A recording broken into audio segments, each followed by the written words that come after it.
Bom dia, queridos irmãos. Saúdo a todos com a paz do Senhor Jesus. Pela graça de Deus, chegamos ao fim, ou estamos chegando ao fim da nossa maratona nos 3 primeiros capítulos de Gênesis. E vamos agora para o capítulo 3.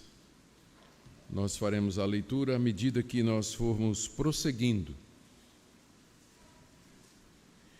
Gênesis capítulo 3. Vamos orar mais uma vez, pedindo a iluminação do Espírito de Deus para a exposição da sua palavra. Ó bendito Espírito, Tu que habitas em nós da parte do Pai e do Filho e que vieste com o objetivo de nos santificar, de nos iluminar, de nos guiar a toda a verdade e exaltar a pessoa de Jesus Cristo. Nós pedimos que Tu atues em nossa mente, no nosso coração, de forma que essas palavras que o Senhor inspirou, elas sejam aplicadas à nossa vida, ao nosso pensar, ao nosso agir, e que nós saiamos edificados daqui, desse momento. Te agradecemos por tudo que já pudemos ver e rogamos pelas misericórdias de Cristo Jesus, que mais uma vez o Senhor queira estar conosco. É no nome de Jesus que pedimos. Amém. Queridos, nós estamos diante de um dos capítulos, se não o mais importante de toda a Bíblia. Sem o relato que nós temos aqui no capítulo 3, nós seríamos incapazes de saber a causa da maldade e da perversidade que há no mundo e que é generalizada, a experiência universal de sofrimento e de dor que a gente observa e a realidade da morte para todos. No capítulo anterior, que nós vimos ontem à noite, Moisés havia relatado a bondade de Deus para com o homem que ele havia criado. Essa bondade se revelou de duas maneiras, 3. Primeiro, Deus o criou pessoalmente, à sua imagem e semelhança. Segundo, Deus plantou um jardim como um santuário para a habitação do homem e o local onde Deus se encontraria com o homem. E terceiro, Deus lhe deu uma auxiliadora que estivesse diante dele. Entretanto, mesmo diante de tanta misericórdia e benevolência da parte do Criador, nós lemos horrorizados no capítulo 3 a grande ingratidão com que o homem e a sua mulher recompensaram, por assim dizer, as misericórdias, o favor e a generosidade que receberam da mão de Deus. Nós veremos aqui no capítulo 3 como a serpente aparece no cenário, ela tenta a mulher, que por sua vez persuade o homem a desobedecer a Deus. As primeiras reações deles ao perceberem que haviam cometido um pecado, um crime, uma falta muito grave, e depois os juízos de Deus sobre cada um dos protagonistas, a serpente, a mulher e o homem, tudo isso terminando com a expulsão do casal daquele jardim maravilhoso que Deus havia criado. Então vamos seguindo aqui a sequência que Moisés relata os fatos, primeiro com a aparição da serpente no jardim e a tentação da mulher, versos de 1 a 5. Mas a serpente, mais astuta que todos os animais selvagens que o Senhor Deus tinha feito, disse à mulher: é verdade que Deus disse, não comam do fruto de nenhuma árvore do jardim? A mulher respondeu à serpente: do fruto das árvores do jardim podemos comer, mas do fruto da árvore que está no meio do jardim, Deus disse: vocês não devem comer dele, nem tocar nele, para que não venham a morrer. Então a serpente disse à mulher: é certo que vocês não morrerão, porque Deus sabe que no dia em que dele comerem, os olhos de vocês se abrirão, e como Deus, vocês serão conhecedores do bem e do mal. No verso 1 nós temos a entrada em cena da serpente, o mas, que é colocado aí no verso 1, mas a serpente estabelece o contraste com a inocência e a pureza do casal que está no verso anterior. Lá diz que o homem e sua mulher estavam nus e não se envergonhavam, mas a serpente, e aí então Moisés introduz uma mudança no quadro. Algo vai acontecer que essa singeleza, essa inocência haverá de acabar. E isso acontece com a chegada dessa serpente, que Moisés se refere a ela como animal selvagem. se eu e você fôssemos seguir a classificação do capítulo 1, ela seria colocada como aqueles animais que rastejam sobre a terra.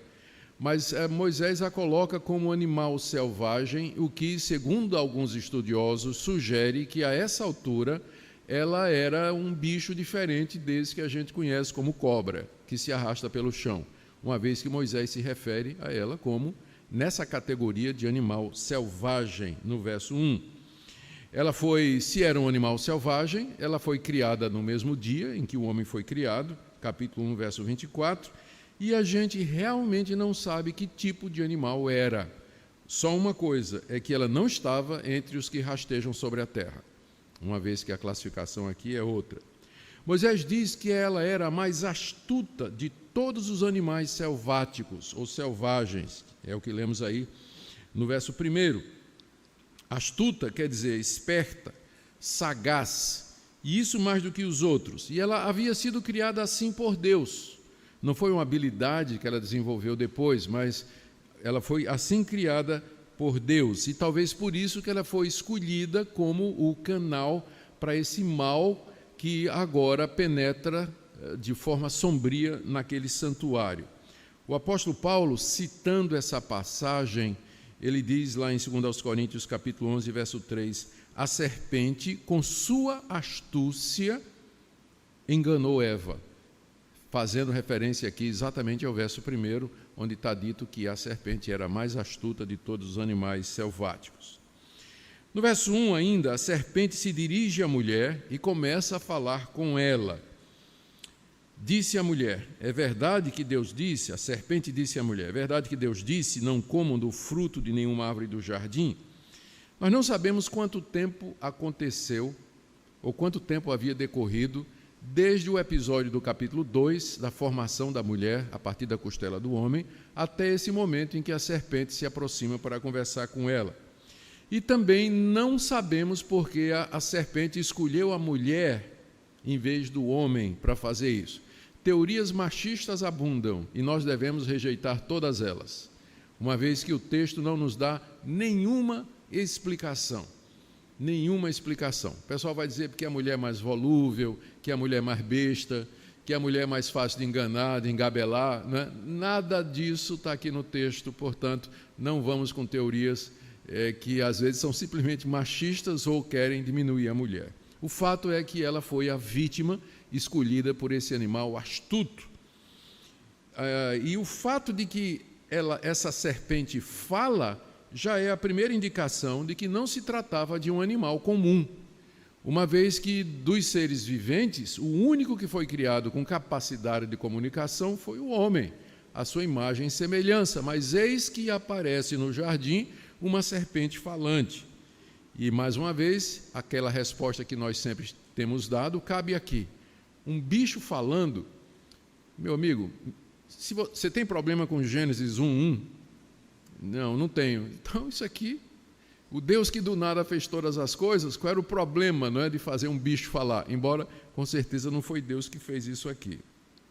Mas alguma coisa havia acontecido com essa serpente que Moisés não narra. Ela aparece no jardim já falando e se dirigindo à mulher. E questiona a mulher acerca da ordem de Deus. Aí no verso 1, é verdade que Deus disse, não comam do fruto de nenhuma da árvore do jardim, o que revela que ela tinha conhecimento dessa ordem. A serpente tinha conhecimento dessa ordem. Talvez ela estava já no jardim, quando Deus tomou o homem e disse a ele que ele não deveria comer, ou quando o homem depois passou essa instrução para a mulher, porque a mulher estava consciente dessa ordem, provavelmente porque o seu marido passou para ela. E a serpente tinha a tudo assistido, porque de que outra maneira ela saberia de que Deus tinha passado essa ordem? E a pergunta dela é capciosa e revela uma ignorância fingida. Deus proibiu vocês de comerem de todas as frutas do jardim? Ele realmente disse isso? É verdade? O tom, o texto escrito não reflete o tom, mas a gente imagina que foi alguma coisa assim, algo capcioso, né, malicioso, que tinha como objetivo lançar dúvida e suspeita sobre a bondade de Deus, o que é mais uma indicação de que não era um animal comum. Era alguma coisa que a gente não sabe ainda, não é? Moisés até aqui não revela muita coisa. A mulher responde à serpente, no verso 2: do fruto da árvore do jardim podemos comer, mas do fruto da árvore que está no meio do jardim, Deus disse: vocês não devem comer nele, nem tocar nele, para que não venham a morrer. A mulher responde sem suspeitar do fato, no mínimo curioso e inédito, de um bicho estar falando. E tem todo tipo de teoria, né, a respeito disso, que os bichos falavam nessa época e tudo mais. E mais uma vez, não tem nada no texto que permita isso. O único ser inteligente, moralmente capaz e hábil de comunicação teria sido o homem criado à imagem e semelhança de Deus. Todo o restante da criação era animais. O homem era o homem. A princípio, a mulher tenta estabelecer a verdade a respeito de Deus. Ela diz, não, Deus permitiu que a gente comesse de todas as frutas de qualquer árvore do jardim, verso 2. Na verdade, Deus não tinha permitido, Deus tinha dado livremente tudo, e havia somente uma exceção, que era aquela árvore que estava no meio. E a mulher acrescenta alguma coisa que Deus não tinha dito, que eles não poderiam tocar no fruto, provavelmente sem nenhuma má intenção, apenas no zelo de defender o mandamento de Deus, e deixa claro que era proibido comer mesmo, Então ela acrescenta, não pode nem tocar. Deus não tinha dito isso, mas nós não devemos pensar, como alguns acham, que aqui a mulher já está aumentando a palavra de Deus. É mais o zelo dela em defender Deus da acusação ou da insinuação da serpente, E ela então, agora no verso 4, a serpente encorajada, porque conseguiu trazer Eva para apesar de que o nome dela até agora não havia sido dado, ela é chamada de mulher, Eva só vai ser chamada depois. Ele conseguiu trazer a mulher para o debate, e agora a serpente contradiz diretamente o que Deus tinha dito no verso 4. A serpente disse à mulher: é certo que vocês não vão morrer. Deus havia deixado claro que eles morreriam se desobedecessem. E o homem havia passado isso para a sua mulher. Tanto é que no capítulo 3, verso 2, no verso 3, a mulher disse assim: Deus disse que se nós tocarmos, nós viremos a morrer. Ela já se inclui, o que significa que ela tinha consciência do que seria o castigo da desobediência. E ela estava perfeitamente consciente disso. Então a serpente passa a negar frontalmente que eles haveriam de morrer. Veja como ela diz aqui no verso 4: é certo que vocês não morrerão. Isso é claro que vocês não morrerão. Vocês não morrerão coisa nenhuma. Implica agora em que a serpente se coloca como um referencial da verdade superior a Deus. Deus disse isso, mas é claro que Deus está errado. É claro que Deus não disse a verdade. É certo que vocês não vão morrer. A serpente, então, se apresenta como aquele que tem o verdadeiro conhecimento no lugar de Deus. E, num sentido, ela não estava errada, porque Adão viveria ainda 930 anos. É certo que vocês não vão morrer na hora que vocês comerem. É certo. Então, ela se mostra muito ardilosa em combinar verdade e erro e trazer suspeitas a respeito da bondade de Deus e da veracidade da palavra de Deus.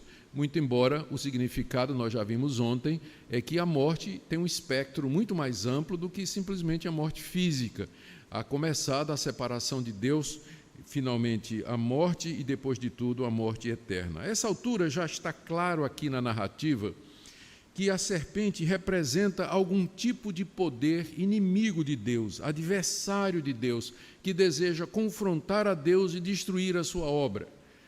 Já fica claro isso, que no jardim perfeito de Deus, no meio de toda a sua criação, surge agora um poder estranho a Deus, um poder inimigo de Deus que certamente não foi criado por ele e que procura confrontá-lo e que procura destruir a obra da criação.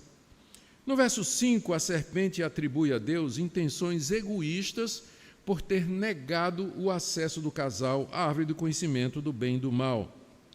Deus sabe que no dia em que vocês comerem daquele fruto, os olhos de vocês se abrirão e, como Deus, vocês serão conhecedores do bem e do mal.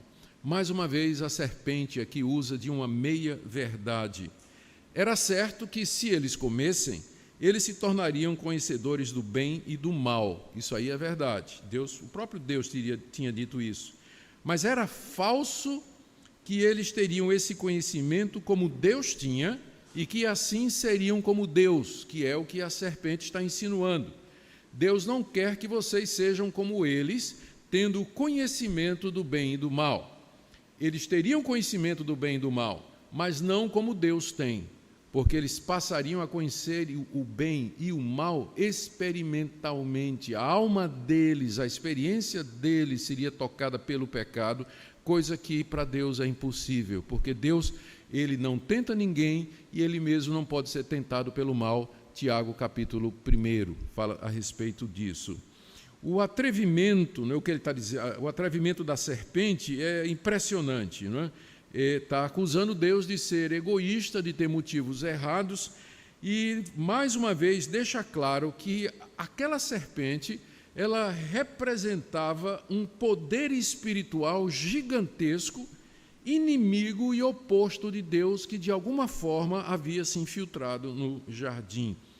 Um poder que surgiu depois de Deus ter terminado a sua criação e que, portanto, já existia antes do pecado do homem e que simplesmente aparece no jardim usando a serpente, quem sabe através da encarnação, assumiu, possuiu aquela serpente, que certamente não era um animal comum. Do verso 6 até o verso 8, Moisés relata como a mulher e seu marido, então, dando ouvidos a esse poder sinistro encarnado na serpente, eles resolvem desobedecer a Deus.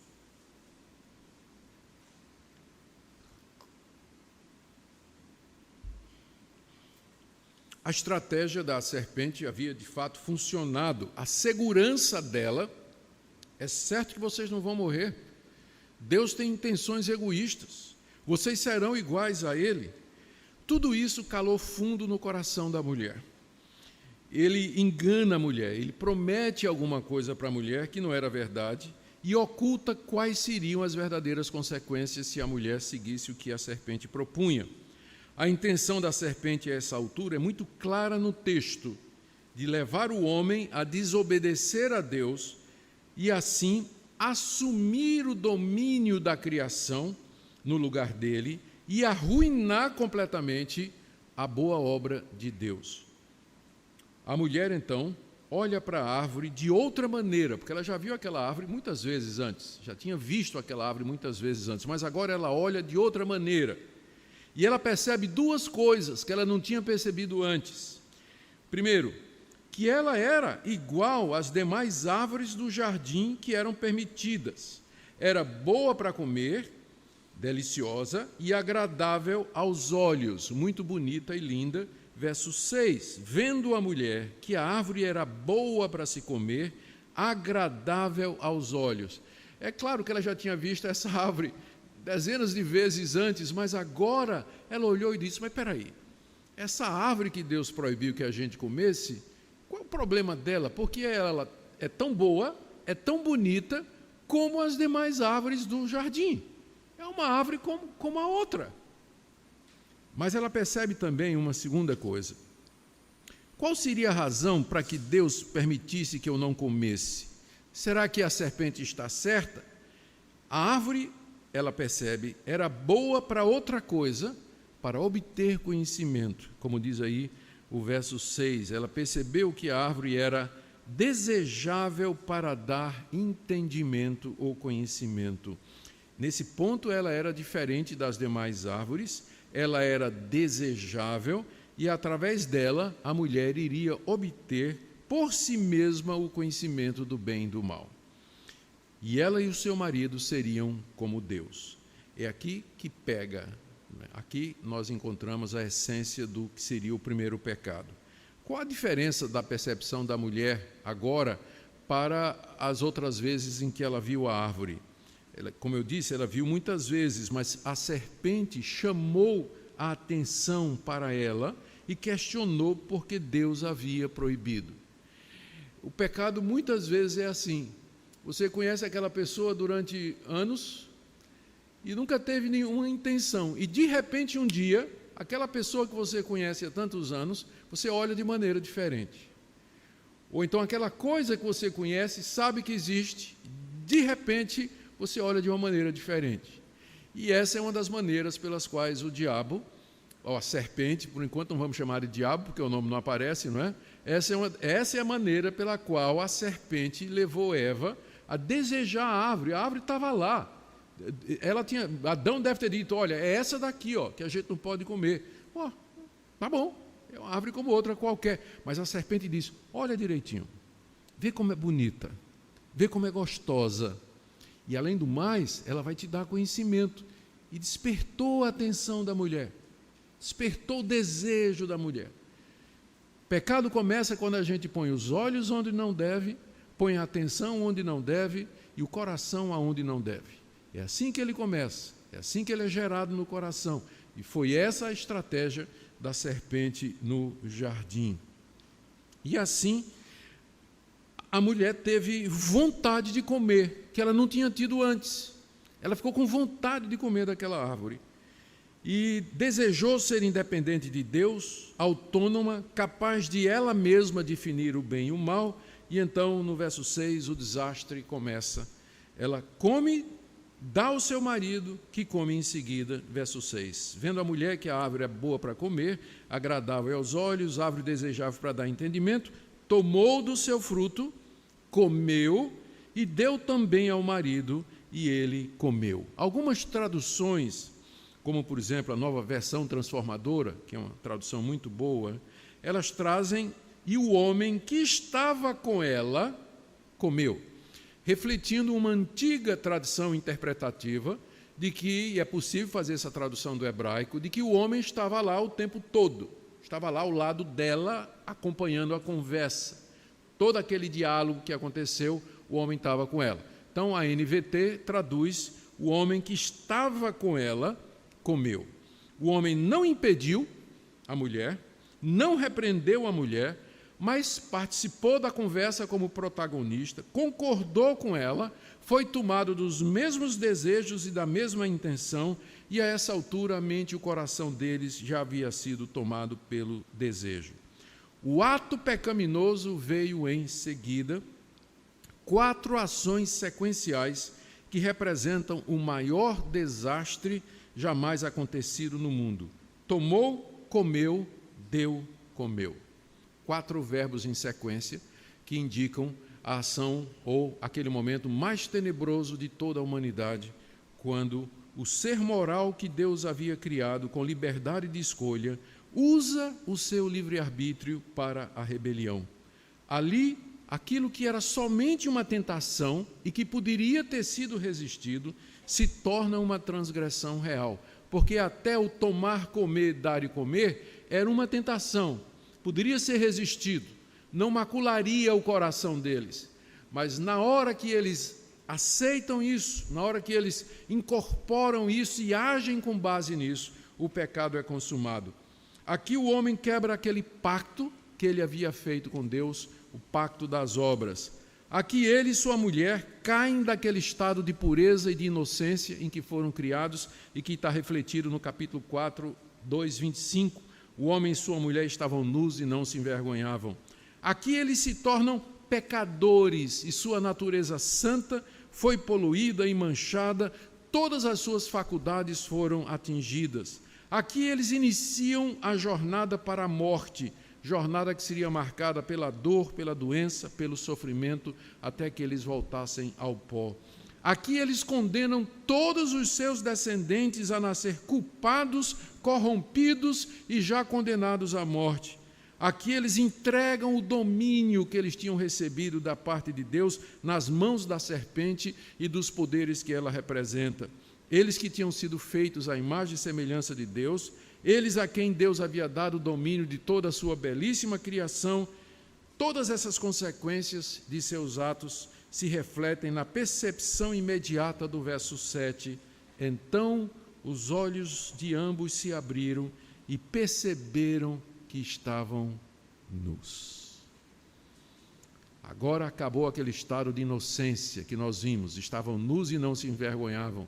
Agora eles perceberam que estavam nus. Lembra do contexto e da cultura do Antigo Oriente que eu falei ontem, de honra e vergonha. Nossa cultura ocidental é estruturada em cima do conceito do certo e do errado, mas a cultura oriental valoriza muito mais honra e vergonha. Por isso, o primeiro efeito não foi assim. Sentiram que estavam culpados, sentiram culpa do que fizeram, mas foi algo similar na cultura do Antigo Oriente. Eles viram que estavam nus e ficaram com vergonha daquilo que eles tinham feito. Eles viram que estavam nus. Tentaram então, diz aí o verso 7, percebendo que estavam nus, os olhos se abriram. De fato, a serpente nesse ponto não mentiu, né? Os olhos de vocês vão se abrir, só que vai se abrir para outra coisa. Vocês não vão ser como Deus, conhecedores do bem e do mal. Vocês vão perceber o mal que vocês fizeram. Vocês vão perceber o mal que habita em vocês agora. Isso vai produzir culpa/vergonha. E então eles, percebendo que estavam nus, costuraram folhas de figueira e fizeram cintas para si. Tentaram cobrir a nudez com a tanguinha ridícula de folha de figueira. O próximo passo é tentar se esconder de Deus. Verso 8. Ao ouvirem a voz do Senhor Deus que andava no jardim, quando soprava o vento suave da tarde, o homem e a sua mulher se esconderam da presença de Deus de entre as árvores do jardim. Eles ouviram a voz do Senhor Deus. Na realidade, no hebraico não fala da voz, não é? Mas eles ouviram o Senhor Deus caminhando no jardim. Pode ter sido o som dos passos. Deus está chegando, né? Deus está chegando. Pode ser o barulho dos passos, o barulho de Deus passando por entre as árvores, né? Fazendo aquele barulho característico, né? De quem anda entre as plantas. O ponto é que eles ouviram um barulho que identificava que Deus estava chegando. Era tardinha, quando o vento fresco soprava, o que indica que era algo costumeiro, que todo fim de tarde Deus vinha pelo jardim para conversar com um casal que ele havia feito à sua imagem e semelhança. Era o momento do encontro diário com eles, mas agora ambos tentam se esconder da presença de Yahvé por trás das árvores do jardim. A presença que antes dava alegria, deleite, prazer e realização, agora infundia medo. Eles sentiam vergonha, sentiam culpa e receio do castigo. Que episódio triste! E é o episódio mais crucial e fundamental para o nosso entendimento do que é o Evangelho, do que é o cristianismo, do porquê nós somos o que somos e porque nós precisamos de um Redentor. Se você tira esse relato da Bíblia, todo o restante dela fica sem sentido. Por isso que é importante ler com lágrimas, meditar com lágrimas, entender isso aqui e relacionar com o restante da Escritura. Tudo mais na Escritura constrói em cima desse evento. Constrói em cima desse evento. Próximo passo nós vimos a queda, agora Deus confronta o casal caído, do verso 9 até o verso 13. Vamos ler de 9 a 13.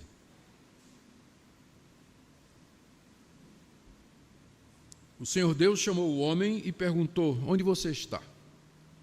Ele respondeu: ouvi tua voz no jardim. Na verdade, no hebraico, né? Ouvi o teu barulho no jardim, e porque estava nu, tive medo e me escondi. E Deus perguntou: quem é que disse que você estava nu? Você comeu da árvore que ordenei que não comesse? Então o homem disse: a mulher que me deste para estar comigo, ela me deu da árvore e eu comi. Então o Senhor Deus disse à mulher: que é isso que você fez? E a mulher respondeu: a serpente me enganou e eu comi. A pergunta que Deus faz a Adão aqui no verso 9, o Senhor Deus chamou o homem e lhe perguntou: onde está você? É obviamente uma pergunta retórica, porque é claro que Deus sabia o que é que Adão tinha feito e onde ele estava. A pergunta, na verdade, é essa: por que é que você está se escondendo? E visava com isso despertar o homem para a seriedade daquilo que ele havia feito. A resposta do homem, ao se ver descoberto por Deus, no verso 10, é essa: ouvi a tua voz no jardim, porque estava nu, tive medo e me escondi. Ele diz que teve medo de Deus, porque percebeu que estava nu e, portanto, ele tinha vergonha. Já vimos que ficar nu em público era o ato mais vergonhoso no Antigo Oriente, a maior de todas as vergonhas. E essa é a reação quando ele ouviu a voz de Deus. Deus faz mais duas perguntas no verso 11. Primeira: como é que você percebeu que estava nu? E ele nem espera a resposta e já manda a segunda: você comeu da árvore que eu disse que você não comesse? Porque essa seria a única maneira pela qual você agora está envergonhado. Você está sentindo vergonha agora, é se você me desobedeceu. O homem, então, coloca a culpa do pecado na mulher e em Deus, no verso 12.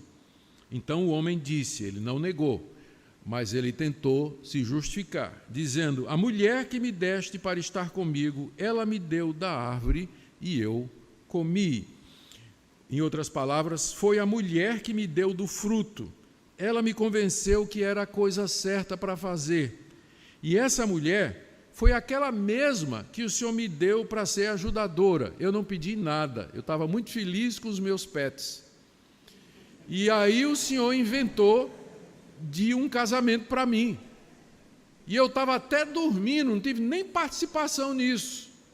Quando eu acordei, o Senhor já estava entrando com a noiva. Então, a mulher que o Senhor me deu, a ênfase aqui no hebraico é exatamente nisso. A mulher que tu me deste. Em última análise, ele está colocando a culpa não tanto na mulher, mas no Deus que lhe deu aquela mulher. E aqui você percebe já como o caráter de Adão, ele já está manchado pelo pecado. Não há aqui um quebrantamento, não há aqui uma assunção de responsabilidade ou uma presunção de culpa. Nada. Há apenas uma tentativa de explicação, lançando a responsabilidade sobre a sua companheira e sobre o Deus que havia dado àquela companheira num ato de amor e de compaixão. E Deus então se dirige para a mulher, no verso 13, dizendo: o que é isso que você fez? E dá para a pergunta aqui visa despertar a mulher para a gravidade e seriedade do que ela havia feito e reflete a indignação de Deus, né? Ou o sentimento de Deus. O que é que você fez? Você não percebe o que você fez? E a resposta da mulher, a semelhança do homem, não é assumir a responsabilidade, mas transferi-la para a serpente, e agora ela percebe que foi enganada. Veja como ela diz aqui: a serpente me enganou. Agora ela sabe que foi enganada. Agora ela percebe que era tudo mentira. Mas é muito ruim quando a gente só percebe isso depois do pecado, não é? Ela devia ter percebido antes. Isso aqui é um engano, isso é um engodo. Mas na maioria das vezes é só depois que a gente cai em si e a gente diz: eu fui enganado. Só quando as consequências vêm. Mas é melhor você se arrepender pós-pecado do que não se arrepender nunca. E é melhor se arrepender, ainda que seja pelo medo e pela vergonha, do que não se arrepender nunca. É melhor assim. A mulher aqui sabe que ela foi enganada, mas ainda tenta dividir a culpa com a mulher. Paulo se refere a esse episódio literalmente. 1 Timóteo capítulo 2, verso 14, eu vou ler aqui para vocês. Paulo escreveu: Adão não foi iludido, mas a mulher, sendo enganada, caiu em transgressão. Ele se refere a essa declaração da mulher: a serpente me enganou, o que prova que Paulo tinha uma leitura histórica do fato. Paulo via isso aqui como história, isso aqui não é lenda, mas um fato real acontecido no tempo e no espaço. E quando ele diz isso, Adão não foi iludido, mas a mulher foi enganada, ele não está isentando Adão, mas apenas mostrando a gravidade do que a mulher fez, porque logo em seguida, lá em 1 Timóteo capítulo 2, Paulo vai dizer: por isso eu não permito que a mulher use a autoridade de homem e ensine na igreja. Então, a essa altura, está claro aqui que a morte espiritual já havia acontecido.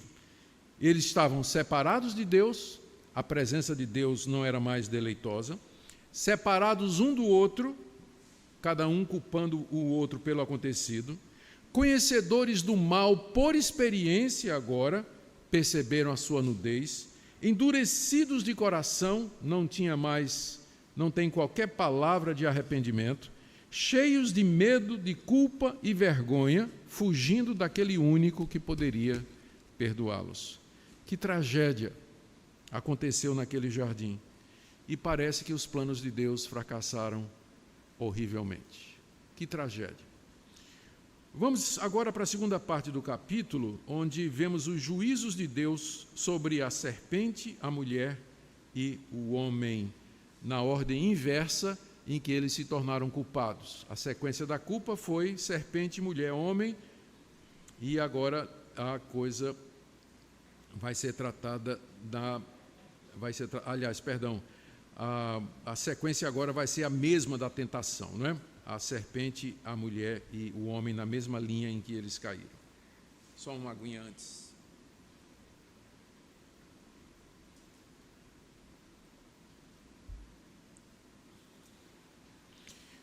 Conforme nós vimos no relato da tentação e da queda, no texto acima, aqui nós já começamos nós vamos agora a partir do verso 14, do 14 até o final. Conforme nós vimos no relato anterior, não se tratava de uma serpente comum. Ela podia falar, ela estava a par da ordem que Deus deu, ela confrontou a Deus, ela distorceu e negou a palavra de Deus, ela queria levar a mulher e o seu marido a desobedecer a Deus. Estava claro que aquele animal estava sendo usado por um poder espiritual maligno e inimigo de Deus. A Bíblia nos ensina, mais tarde, à medida que a revelação progride e se desenvolve, a Bíblia vai nos dizer que este ser que estava por detrás ou na serpente é Satanás, um poderoso anjo caído. O Senhor Deus tinha perfeito conhecimento da existência e atividade desse poder espiritual, Satanás. E o castigo que ele vai impor à serpente e a esse poder não era igual, mostra que esse poder não era igual e não era superior a ele, mas estava debaixo da sua autoridade. Esse ponto é importante porque no Egito e na cultura e na visão do Antigo Oriente, o bem e o mal eram poderes iguais, opostos em direcionamento, em constante conflito. O mal e o bem se degladiavam e eram poderes que tinham a mesma intensidade. O relato de Gênesis mostra que Deus tem poder sobre essa força maligna que havia penetrado no jardim, pelo fato de que Deus vai castigá-lo e vai pronunciar sua derrota final. Portanto, só existe um Deus, não existe nenhum outro poder adversário de Deus ou que esteja à altura de Deus. Tudo está debaixo do seu controle. No verso 14 a 15, Deus faz 6 declarações à serpente e ao poder maligno que está por detrás dela. Por causa do que você fez, veja aí verso 14 e 15. O Senhor Deus disse à serpente: por causa do que você fez, você é maldita entre todos os animais domésticos e entre todos os animais selvagens. Você rastejará sobre seu ventre, comerá pó durante os dias da sua vida. Porém, inimizade entre você e a mulher, entre a sua descendência e o descendente dela, este lhe ferirá a cabeça e você lhe ferirá o calcanhar. 6 declarações que Deus faz aqui para a serpente / poder espiritual por detrás da serpente. Primeiro, ela seria maldita entre os animais domésticos e selvagens. Verso 14, a serpente se torna o único animal amaldiçoado entre todos aqueles que foram criados e abençoados por Deus. É o único animal amaldiçoado, é a serpente. Mais do que isso, Satanás se torna amaldiçoado. Lembra que o que é dito à serpente é dito também para o poder que está detrás dela. E é por isso que não há redenção para Satanás, porque Deus amaldiçoou ali aquele anjo caído. Você é maldito. Por isso que há salvação. O homem nunca é declarado maldito. Apesar do que o homem fez e da mulher fez, Deus não diz que eles são malditos. Deus amaldiçoou a terra. E por isso a terra vai ser renovada, destruída e refeita. Mas a raça humana, ela não foi amaldiçoada por Deus, mas o diabo foi. Por isso que não tem redenção para o diabo, não tem redenção para os anjos. Cristo morreu para salvar os filhos de Adão, mas não a raça angelical. Não há perdão para o diabo, não há arrependimento para ele, não há escapatória, ele está destinado ao lago de fogo e enxofre. Muito embora alguns pais da igreja, como Orígenes, acreditavam na salvação do diabo e alguns hereges nos dias de hoje. Mas não tem nada na Bíblia que fale da redenção da serpente. Ao contrário, é o inimigo declarado de Deus para o qual o juízo já foi pronunciado e para o qual não há revogação ou mudança no decreto de Deus, porque ele foi amaldiçoado ali no jardim. Maldita é você. Segunda declaração, ela passaria a se arrastar pelo chão e comeria pó todos os dias da sua vida. A serpente se torna o símbolo de tudo aquilo que é odioso e causa medo. Animal impuro para os israelitas, era o primeiro da lista lá de animais impuros. Era adorado no Antigo Oriente. Satanás vai ser derrotado, humilhado e comer o pó da terra. Uma figura para humilhação no Antigo Oriente era a pessoa, quando estava humilhada e derrotada, ela se jogava no chão com a boca no pó. Lembra da expressão, estou com a boca no pó? Várias vezes no Salmo, exatamente isso. Era assim que o oriental, ele revelava sua derrota, seu fracasso e sua humilhação. Ele se deitava no chão e comia barro, comia pó com a boca.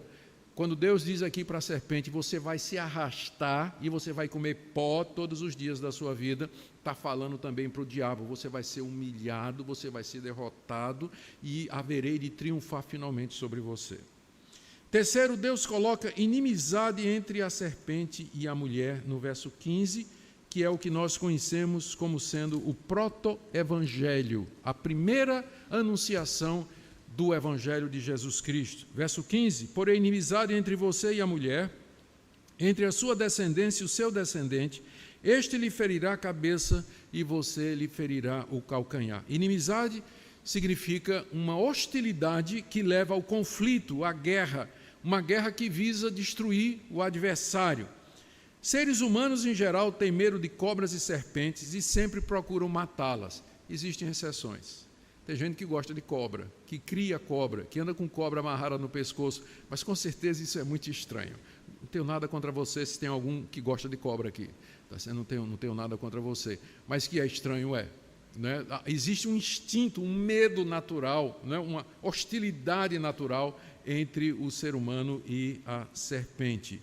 E Deus diz que vai estender essa inimizade entre a descendência da serpente e a descendência da mulher. Isso aqui, eu não posso enfatizar demais a importância do que está sendo dito aqui. Quando ele diz aqui no verso 15, porém inimizade entre você e a mulher, ele está falando tanto para a serpente e para a mulher, quanto para o diabo e os descendentes da mulher, entendidos como os descendentes espirituais. Eu vou colocar inimizade. A descendência ou a semente da serpente não são cobrinhas que ela daria à luz, não é? Mas se refere à humanidade, àqueles de entre a humanidade que vão seguir a serpente, assim como Eva seguiu lá no paraíso. Portanto, não é toda a humanidade, mas aqueles que vão seguir a orientação do diabo. Desobedientes a Deus, amantes de si mesmos, querendo autonomia e prazer, são esses que Moisés vai chamar de filhos dos homens no capítulo 6, quando ele vai anunciar o dilúvio. A descendência da mulher, ou mais precisamente, o seu descendente, porque vê que ele usa plural e depois singular.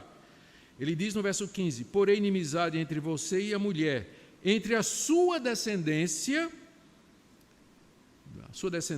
e o descendente dela. Então, está falando para a descendência da mulher, que seriam toda a geração humana, mas um em particular, que viria para esmagar a cabeça da serpente. E a serpente, em troca, haveria de picar-lhe o calcanhar.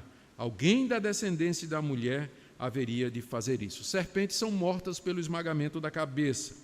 Aqui é a primeira profecia bíblica sobre a chegada do Messias, do Cristo, o Salvador do mundo.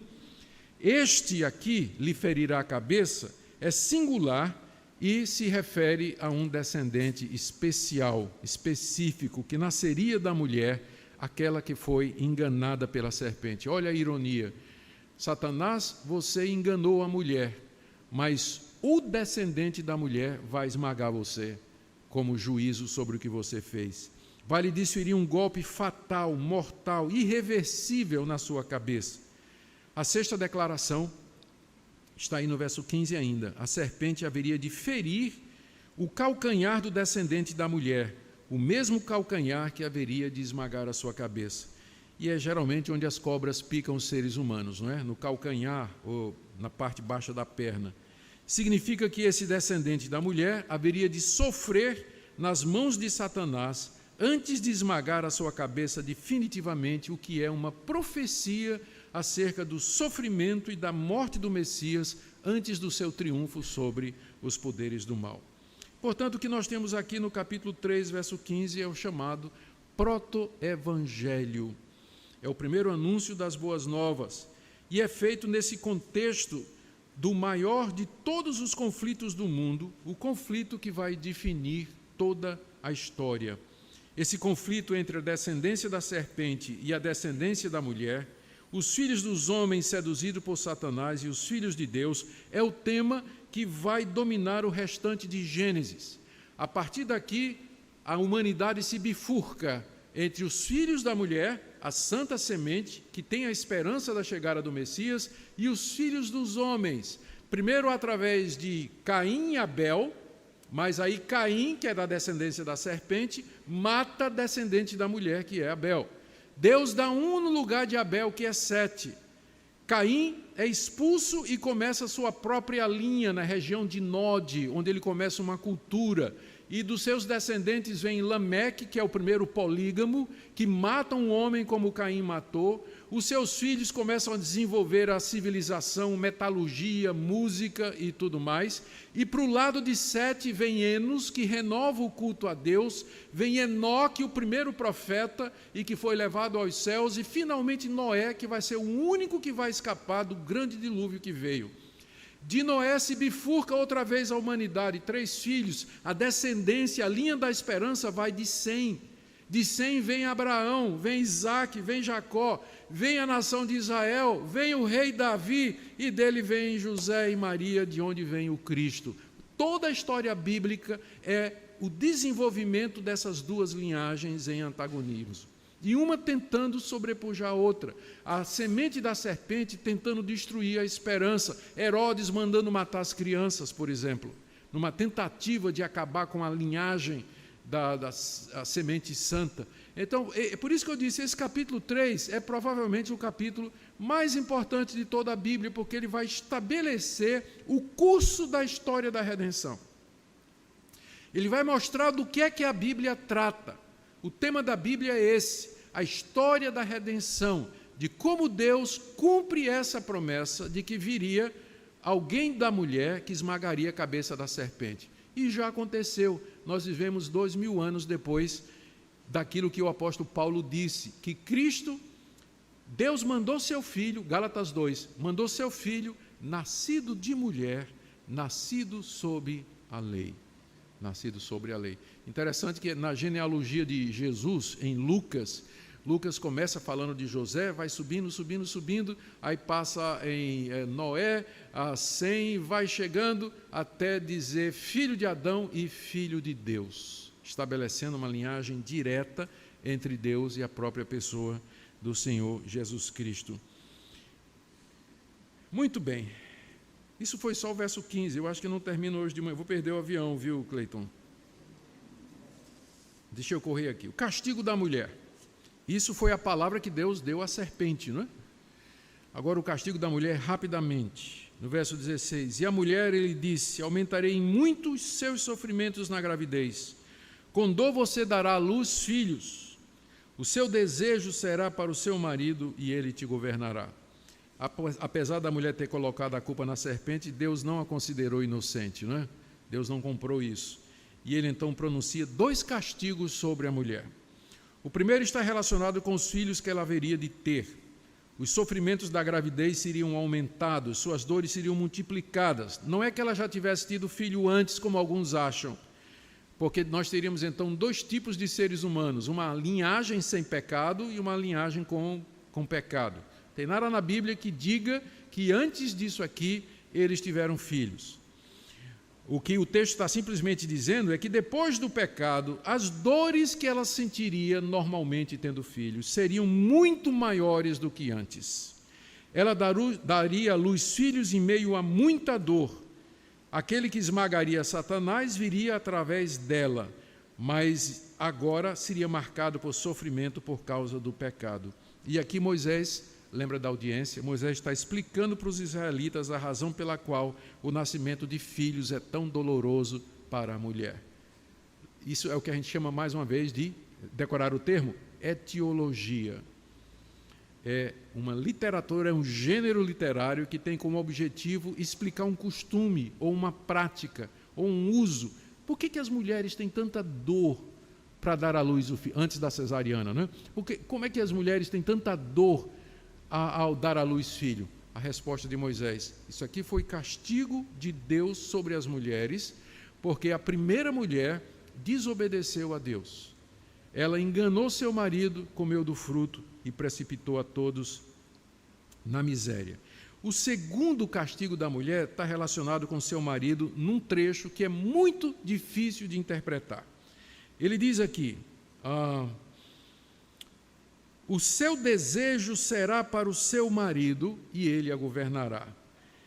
Isso pode ser interpretado das seguintes maneiras. Primeiro, que ela teria desejo sexual pelo seu marido. Você vai desejar o seu marido. O seu desejo sexual será para o seu marido. Você vai querer ter relações com ele. Mas ele vai dominar você. Segundo, que ela não poderia desejar nada que não fosse o desejo do marido. Ou seja, o que você desejar, o seu marido vai dominar. Você só vai querer aquilo que ele disser. Você só pode querer aquilo que ele puder. Ou terceiro, você vai ter vontade de controlar o seu marido. O seu desejo será contra o seu marido. Literalmente no hebraico está assim. O seu desejo será contra o seu marido. Quando a gente chega lá em Gênesis capítulo 4, abra aí comigo, quando Caim está tentado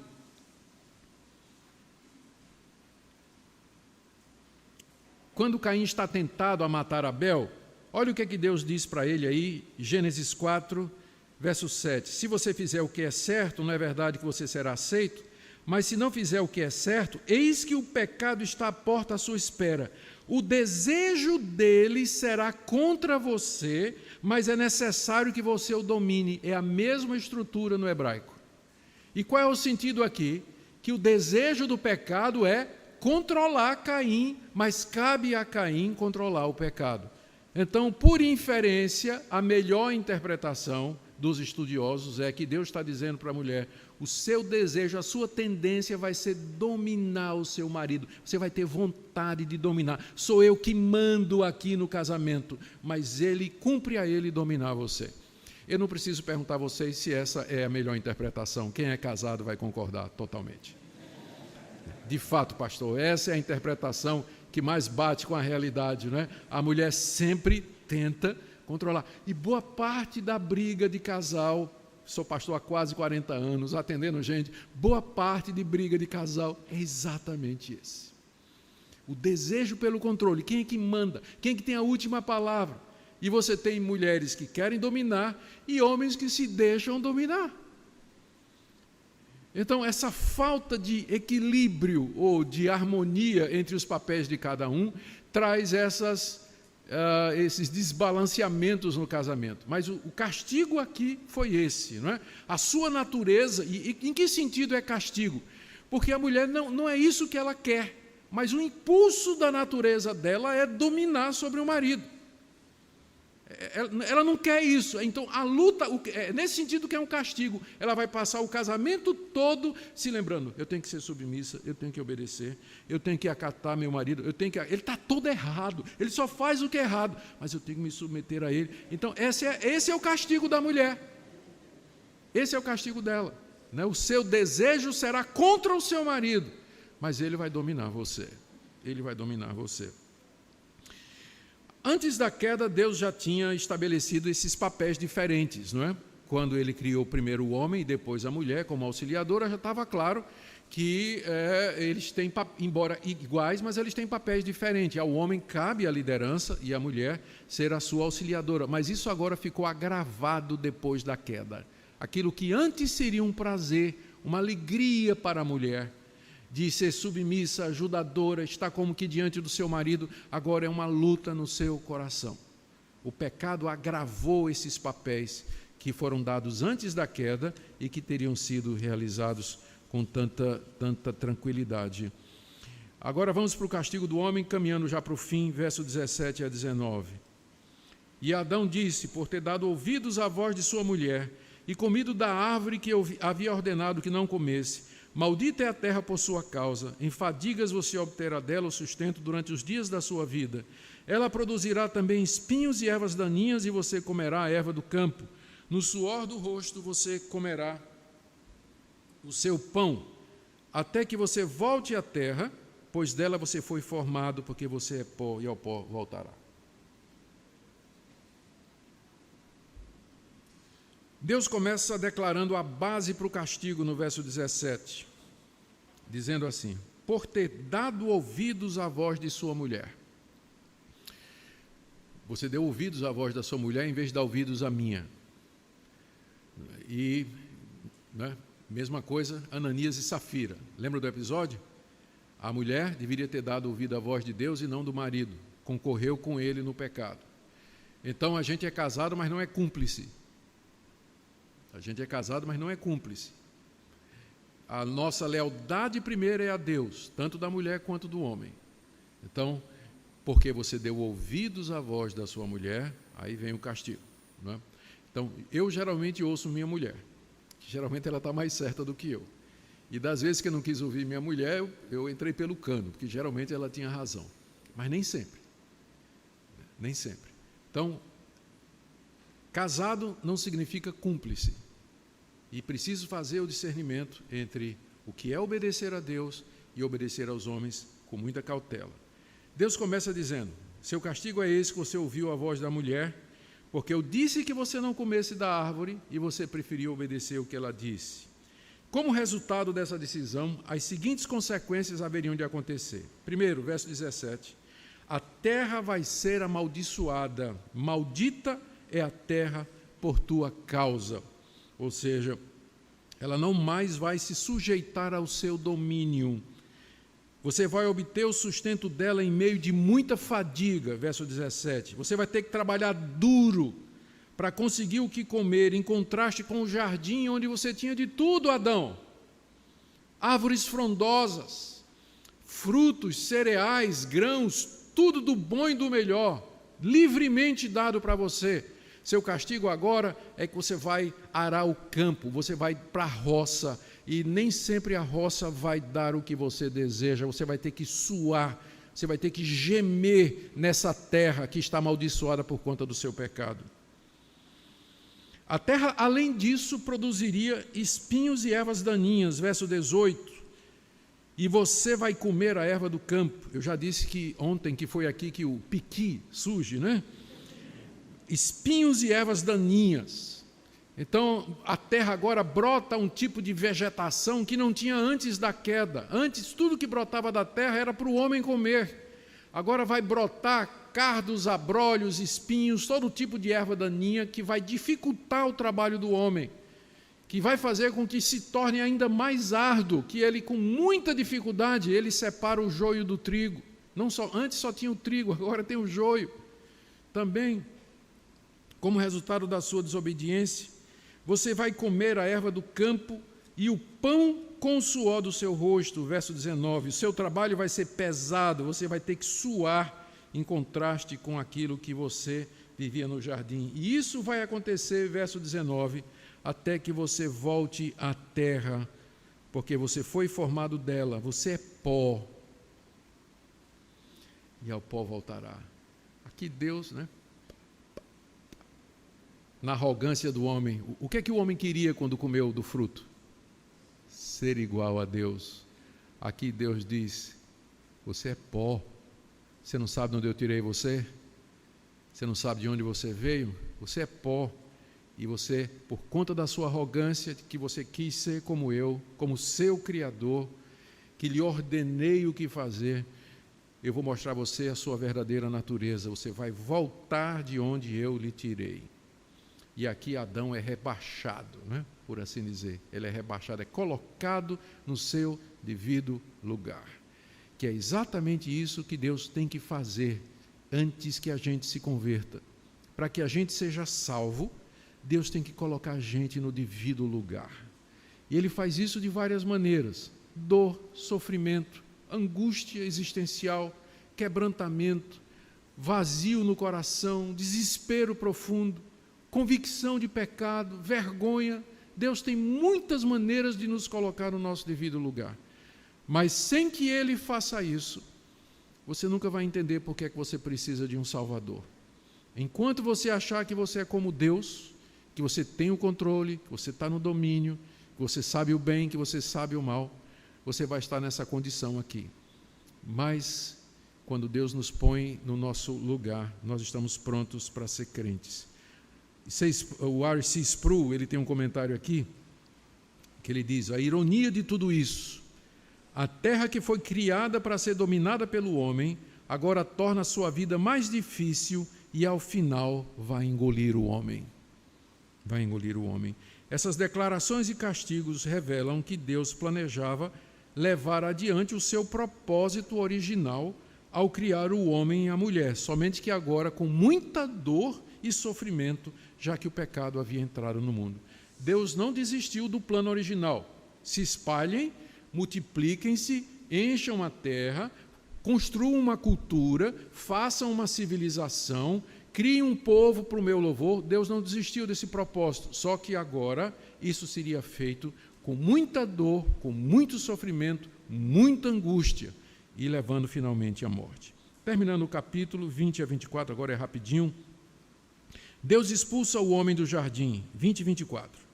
O homem deu à sua mulher o nome de Eva, é a primeira vez que ela é nomeada, até aqui é só mulher, mas agora ela é nomeada pelo homem. O homem deu à sua mulher o nome de Eva. Você me pergunta, e o nome de Adão? O problema é o hebraico, porque homem em hebraico é Adão, e Adão em hebraico é Adão. Então você vê que os tradutores às vezes colocam Adão ou o homem. A dica para a gente ter mais ou menos uma ideia é o artigo definido. Quando você tem o artigo definido seguido do nome Adão, então o Adão, então significa o homem. Mas quando aparece Adão sem um artigo definido, então é o nome do homem. E como isso às vezes é incerto no hebraico, você vai encontrar, se você comparar as traduções, você vai ver que tem tradutor que só começa a usar o nome de Adão a partir do capítulo 4. Adão teve relações com Eva. Seria a primeira vez que aparece o nome dele, Adão. Enquanto isso, ele é chamado só de homem, o homem, que é o mesmo nome em hebraico. Não é? Apenas uma notinha aí de rodapé. Bom, expulsão do jardim. O homem deu à sua mulher o nome de Eva, por ser a mãe de todos os seres humanos. O Senhor Deus fez roupas de pele, com as quais vestiu Adão e sua mulher. Poderia ser traduzido o homem e sua mulher. Então o Senhor Deus disse: eis que o homem, podia ser traduzido, eis que Adão se tornou como um de nós, conhecedor do bem e do mal. É preciso impedir que estenda a mão, tome também da árvore da vida, coma e vive eternamente. Por isso o Senhor Deus o lançou fora do jardim do Éden, para cultivar a terra da qual havia sido tomado. E depois de lançar fora o homem, Deus colocou querubins a leste do jardim do Éden e uma espada flamejante que se movia em todas as direções para guardar o caminho da árvore da vida. Aqui Moisés passa a relatar a expulsão do homem e da sua mulher do jardim paradisíaco que Deus havia formado para eles com tanto amor na região do Éden. Antes da expulsão propriamente dita, contudo, 3 episódios são narrados aqui por Moisés com o objetivo de mostrar a misericórdia de Deus para com aquela criatura agora caída. Apesar de tudo isso, apesar de todos os castigos que Deus deu, da tristeza do seu coração pelo que aconteceu, entretanto a misericórdia de Deus permanece em 3 episódios. Não vou nem botar no copo mais, com licença. Já vou deixar aqui. Primeiro, Adão nomeia sua mulher no verso 20 e a chama de Eva. Ele continua a tarefa que foi dada por Deus quando Deus disse que ele nomeasse a criação. Lembra do episódio? Deus trouxe todo o jardim zoológico para Adão e disse para Adão nomear. E Adão nomeou. Veio a queda, Adão continua a fazer o papel que Deus lhe deu, nomear. E agora quem ele nomeia? A sua mulher. E o homem continua nomeando os astros, dando nome às estrelas, surgem novas espécies, ele continua nomeando. Então, isso significa que a vida haveria de continuar. Ele dá nome à sua mulher, como havia sido dito, e chama ela de Eva, que significa vida. E a explicação que é dada aqui, e é uma explicação que é dada por Moisés, você vê o dedo de Moisés aqui, o homem deu à sua mulher o nome de Eva, por ser a mãe de todos os seres humanos. A partir de Eva é que veio toda a raça humana. Eu e você somos irmãos. Nós temos o mesmo sangue, porque nós somos todos parentes, meio distantes, é verdade, mas somos todos parentes porque viemos da mãe de todos os viventes, daquele útero, nós viemos de lá. Portanto, a raça humana é uma raça, há uma coletividade, e isso vai explicar porque Deus sempre na Bíblia trata em grupos.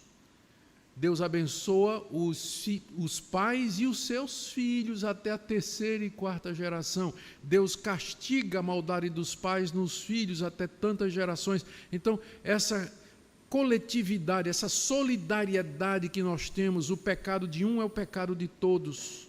Quando um sofre, todos sofrem. Quando acontece um problema, afeta os outros. Essa solidariedade da raça vem disso que nós procedemos da mesma mãe. Temos todos a mesma mãe, obviamente o mesmo pai. Adão então nomeia sua mulher e ao chamá-la de mãe de todos os seres humanos, já indica também a fé na promessa.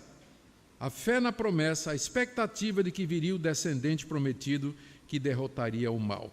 Segundo sinal da misericórdia de Deus, Deus os cobre com peles. Diz aí no verso 21 que o próprio Deus fez roupas de pele, de couro para eles, né, para jogar fora aquela tanga ridícula lá. Ele mesmo vestiu o casal. Moisés não diz aqui que ele matou algum animal para usar a pele como vestimenta para o casal, como a gente gosta de ver, não é? Não está dizendo, né, que aconteceu. Contudo, isso não é impossível, uma vez que sacrifícios de animais se tornam em seguida o centro da adoração de Deus por parte dos filhos de Adão e Eva, como o sacrifício de Abel. Onde é que Abel aprendeu que o caminho certo de adorar a Deus era oferecendo sacrifícios de animais? Onde é que ele aprendeu isso? Ele aprendeu com o seu pai Adão, que disse que lá no jardim Deus sacrificou um animal e cobriu a vergonha deles com a pele dos animais, com isso dizendo que a partir de agora só se poderia aproximar de Deus com derramamento de sangue. Essa é a única explicação para Abel saber que o culto a Deus só pode ser feito com derramamento de sangue. É porque aprendeu do seu pai Adão. E como é que Adão aprendeu? Qual foi o episódio que é sugestivo disso? É exatamente que Deus cobre o casal com couro de animais. Na época que Moisés escreve Gênesis, sacrifícios de animais para o culto a Deus já eram praticados pelos israelitas. O terceiro episódio, que mostra a misericórdia de Deus, o primeiro foi a nomeação de Eva, o segundo foi cobrir o casal com couro, com pele de animal sacrificado, provavelmente, e o terceiro episódio que mostra a misericórdia de Deus é o veredito de Deus sobre o estado do homem, no verso 22. Eis que o homem se tornou como um de nós, conhecedor do bem e do mal. É preciso impedir que estenda a mão e tome também da árvore da vida, coma e viva eternamente. Adão havia se tornado como um de nós. Não pode ser anjo nem plural majestático, mas uma indicação da complexidade do ser de Deus, de que no seu ser havia uma pluralidade de pessoas. Moisés, então, descreve o diálogo entre as pessoas da Trindade, que só poderia ter sido por revelação. Como é que Moisés saberia isso, a não ser que Deus revelou? A conversa de Deus com Deus é que o homem havia se tornado conhecedor do bem e do mal, como um deles, só que não se tornaram como Deus, como a serpente disse. Ao contrário, trouxeram morte sobre si e sobre sua descendência. Era preciso impedir, entretanto, que ele e os seus descendentes vivessem eternamente. Porque viver eternamente agora seria ruim. Você viver eternamente sendo santo, puro e inocente, como Adão e Eva eram no jardim, é o privilégio maior que você poderia ter. Mas você viver eternamente como pecador, gente, eu não me aguento. Eu não sei vocês, mas eu não me aguento. Eu detesto as intenções do meu coração, eu odeio os desejos que surgem na minha mente. A luta que eu tenho diariamente contra o meu coração, a minha mente e os meus olhos, e viver a eternidade nessa luta, a morte nesse sentido, é um privilégio. Ela encerra esse curso aqui, encerra esse período e me introduz na glória, onde eu terei um corpo glorificado e não terei mais pecado. Então isso aqui não é castigo. Quando Deus diz, nós temos que impedir que ele coma da árvore da vida, na verdade isso é bênção, para que ele possa morrer e assim ressuscitar, e assim recomeçar sem pecado, do outro lado do rio, do outro lado da morte. Então é o terceiro sinal da misericórdia de Deus: nomeação de Eva, cobertura de peles e impedir o acesso à árvore da vida. E nos diz aqui, do verso 23 a 24, finalmente, tudo isso para chegar na expulsão do jardim. Por isso, para que o homem não lançasse mão da árvore da vida, que estava lá no meio do jardim, por isso o Senhor Deus o lançou fora do jardim do Éden. Lembra que o jardim era um local paradisíaco dentro da grande região do Éden, né? Eles foram lançados para fora do jardim, para cultivar a terra da qual havia sido tomado. Vai ser lavrador agora, no meio de todas aquelas condições árduas que já foi mencionado. E depois de lançar fora o homem, Deus colocou querubins a leste do jardim do Éden e uma espada flamejante que se movia em todas as direções para guardar o caminho da árvore da vida. Aquilo que antes era tarefa do homem, guardar o jardim, Deus agora entrega essa tarefa a outros seres. E aqui vem a pergunta: o que são querubins? Porque até agora a gente não ouviu falar nada. De repente, na narrativa, Moisés introduz com toda simplicidade e sem se preocupar com a dor de cabeça que ia nos dar, esse fato: Deus colocou querubins na entrada do jardim. O que é um querubim, Moisés? Os israelitas sabiam. Moisés tinha acabado de mandar que eles fizessem uma arca de ouro, e de ouro batido, e em cima da arca eles fizessem 2 querubins, voltados um para o outro, com as asas se tocando no centro. que ali era o propiciatório, era a tampa da arca onde se fazia a propiciação pelos pecados uma vez por ano. Os israelitas sabiam o que eram querubins, Moisés sabia o que era, eles estavam familiarizados com isso. Os querubins, pelo que a gente lê no restante da Bíblia, eram anjos, é outra categoria de ser que não é narrada aqui na criação, mas a gente vai descobrir depois que, além de ter criado o homem, Deus criou também uma outra raça de seres morais, inteligentes, só que sem corpo, que são chamados de anjos, e que eles têm diversas categorias. A primeira que aparece é a de querubim. E Deus os coloca para guardar o jardim. Depois a gente vai descobrir que tem serafins, a visão de Isaías mostra isso, que são anjos diferentes, né, aparentemente, desses querubins. A gente vai aprender que tem anjos comuns que servem de mensageiros e que assumem forma humana. Tudo isso vai acontecendo durante o desenvolvimento da história bíblica. Mas aqui, os querubins são apresentados abruptamente, como uma raça já existente de seres do lado de Deus, que obedecem a Deus e servem a função de guardar. E aí, então, isso desperta na cabeça do leitor perspicaz a seguinte pergunta: não será que aquilo que estava por detrás da serpente era um querubim? Uma vez que eles já existiam, uma vez que eles já estavam lá, e no caso teria que ser um querubim rebelde, um querubim que se desgarrou, que se separou da criação de Deus. Porque da literatura até agora, do texto até agora, a única possibilidade textual para explicar o que aconteceu com a serpente é a existência de querubins. E é exatamente nessa linha que os demais autores bíblicos vão. João, no livro de Apocalipse, vai se referir a Satanás exatamente como sendo a antiga serpente, Satanás, o dragão, o enganador de todo mundo. E Satanás a gente sabe que é, de fato, um anjo caído. Então aqui você já tem uma dica dada pelo próprio texto de quem era o poder por detrás da serpente, um querubim desgarrado, amaldiçoado agora, que se rebelou contra Deus e que queria destruir a obra de Deus. Nós não sabemos quando eles foram criados, mas nós sabemos da sua existência.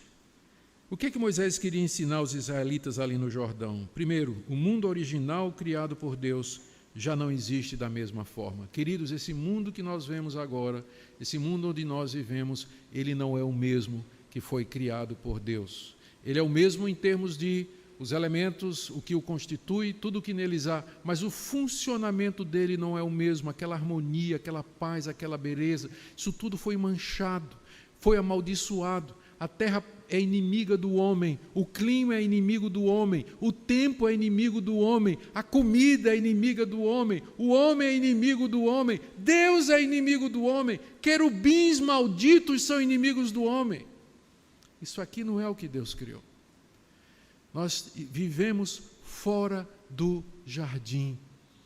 É só quando você entende isso que você vai ter a resposta para a maldade que há no mundo, a violência que há no mundo, as pandemias, as pestes, o sofrimento das pessoas, gente que nasce com problemas, gente que passa a vida sofrendo, as injustiças que existem no mundo. Esse é um mundo marcado, quebrado, corroído, corrompido pelo pecado do primeiro casal. Por isso que esse capítulo é tão importante, porque ele responde às questões existenciais mais profundas da raça humana. Você tira esse capítulo e o homem se vê sem referencial. Ele não sabe quem ele é, ele não sabe por que ele é assim, ele não sabe por que ele tem vontade de matar os outros, ele não tem vontade porque ele não sabe porque tem vontade de sair no tapa no trânsito com o cara que tranca ele, ou porque ele faz violência contra a sua mulher, ou maltrata seus filhos. Por que eu sou assim? Por que o mundo é assim? A resposta é essa. Nós somos expulsos daquele mundo maravilhoso que Deus criou. Nós somos descendentes desse casal. Somos irremediavelmente inclinados a todo mal. É um mundo onde poderes malignos e antagônicos a Deus operam, onde a desobediência entrou e onde nós somos completamente responsáveis por tudo aquilo que nós fazemos. Segunda coisa, Moisés queria ensinar que aquele poder maligno que estava no jardim também estava presente no mundo e fazendo a mesma coisa. Ele estava por detrás dos ídolos adorados no Egito, onde os israelitas viveram por 400 anos. Quem é que estava por detrás daqueles deuses? Quem é que queria a adoração da humanidade? O mesmo querubim lá no jardim. É o mesmo querubim. É o mesmo poder espiritual maligno que estava por detrás dos ídolos de Canaã. Olha o que é que Moisés vai dizer mais adiante em Deuteronômio 32, 17. Ofereceram sacrifícios aos demônios e não a Deus. Sacrificaram a deuses que não conheceram. E em Levítico 17, 7, Moisés vai dizer: nunca mais oferecerão os seus sacrifícios aos demônios com os quais eles se prostituem. Moisés sabe que por detrás da idolatria, dos falsos deuses e das falsas religiões estão os demônios, que é o nome que a Bíblia dá para esse querubim caído e os que caíram com ele. Depois que o homem foi expulso do jardim, ele não foi destruído, ele acompanhou o homem para fora do jardim, acompanhou Caim para a terra de Nod. É ele que vai influenciar depois a mistura das linhas que vai causar o dilúvio.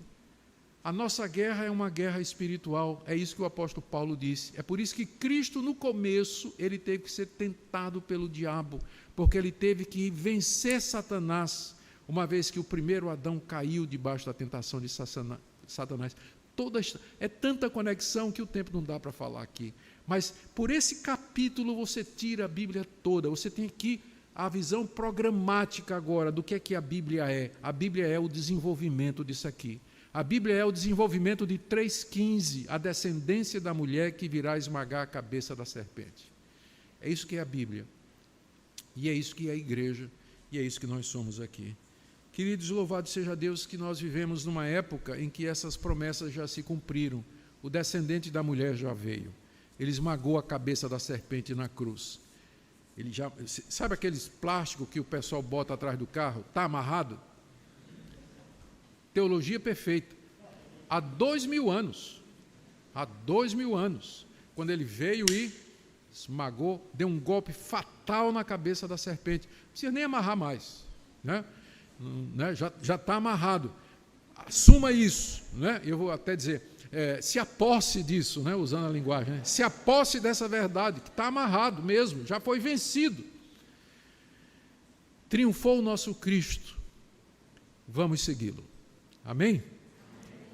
Pai querido, obrigado pela revelação bíblica, pela história da redenção.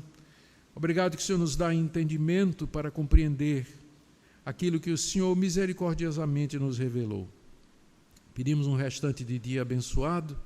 Abençoa a igreja da Parquelândia, abençoa a escola Charles Spurgeon, abençoa o pastor Cleiton, a sua liderança aqui.